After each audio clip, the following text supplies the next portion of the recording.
بعد سے ہی وہ بدبودار چڑیل میرے کمرے میں آنے لگی اور مجھے پریشان کرنے لگی۔ زارا کے آنے کے بعد ہی آنا اور والدہ گم ہو گئیں۔ انہیں زمین نگل گئی یا آسمان کھا گیا، کسی کو کچھ پتہ نہیں، حتیٰ کہ پولیس بھی انہیں ڈھونڈ نہ سکی۔ کہیں زارا نے والد صاحب کے ساتھ بھی کچھ غلط نہیں کر دیا۔ اچانک میں نے اپنے ذہن میں بکھرے ہوئے برے خیالات کو جھٹکا اور خود کو تسلی دی کہ والد صاحب بالکل ٹھیک ہوں گے۔ یہ سوچتے ہوئے میں نے والد صاحب کا فون ٹرائی کیا، لیکن ان کا فون ان ریچیبل تھا۔ کافی بار فون ٹرائی کرنے کے بعد میں مایوسی اور پریشانی میں یہاں وہاں ٹہلنے لگا اور سوچنے لگا کہ شاید والد صاحب اب لوٹ کر واپس نہیں آئیں گے۔ میں ان سب خیالوں میں گم تھا کہ کسی نے مجھے پیچھے سے گلے لگایا۔ میں ڈر گیا اور میرے پورے جسم کو جھٹکا سا لگا۔ اچانک زارا کی میٹھی آواز میرے کانوں میں گونجی۔ ڈر کیوں رہے ہو مسٹر ہسبینڈ؟ میں ہوں آپ کی وائف ہی۔ میں نے اندر کے خوف پر قابو رکھتے ہوئے دمدار لہجے میں کہا، معاف کرنا یار، میں کچھ انجانے میں خیالات میں گم تھا، اس لیے تمہاری اچانک موجودگی نے مجھے ڈرا دیا۔ اس نے سرسری انداز میں پوچھا، کن خیالات میں گم تھے مسٹر؟ آخر مجھے بھی تو پتہ چلے۔ میں نے رنجیدہ لہجے میں کہا، ماما اور آنا کے بارے میں سوچ رہا تھا کہ آخر وہ ہم سے اتنی نفرت کیوں کرتے ہیں کہ آج تک لوٹ کر واپس نہیں آئیں۔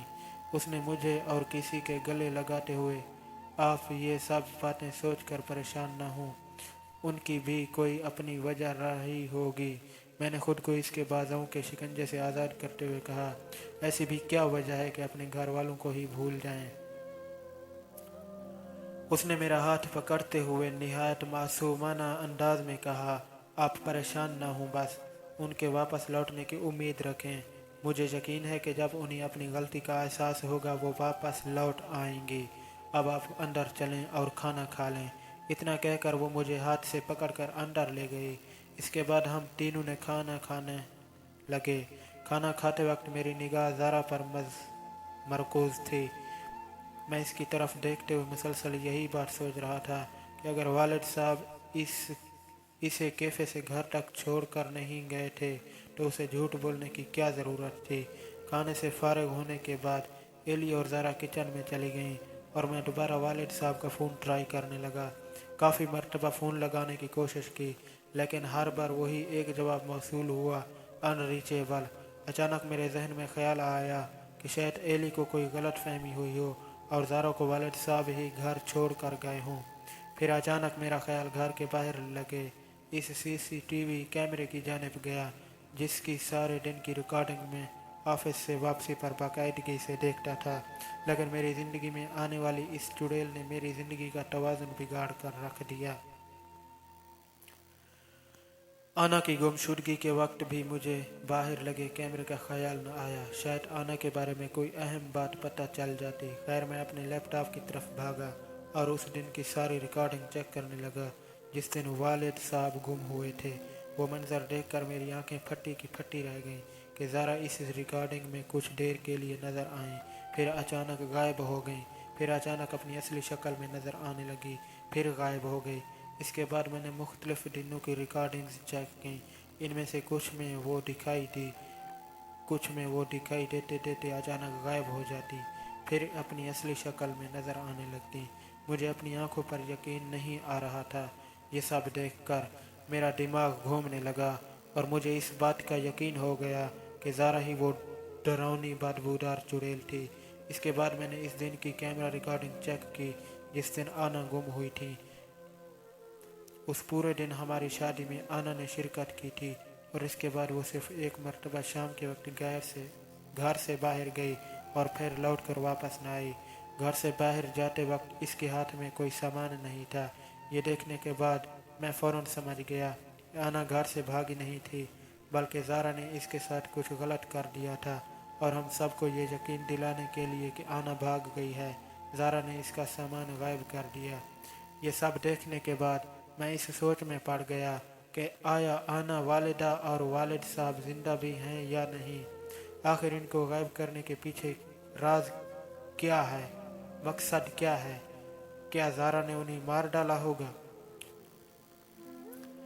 میرے جسم میں ایک سرد لہر دوڑی اور یہ بات سوچتے ہوئے میں نے اچانک لیپ ٹاپ بند کر دیا کہ اگر زارا نے دیکھ لیا کہ میں کیمرہ ریکارڈنگ دیکھ رہا ہوں اور مجھے اس کی اصلیت پتہ چل گئی ہے تو وہ مجھے اور ایلی کو بھی مار ڈالے گی۔ کہانی ابھی جاری ہے۔ اگر ہماری ویڈیو اچھی لگی ہو تو چینل کو سبسکرائب کر دیں، ویڈیو کو لائک اور شیئر ضرور کریں۔ ملتے ہیں نیکسٹ ویڈیو میں، تب تک کے لیے اللہ حافظ۔ طالب دعا محمد ثقلین۔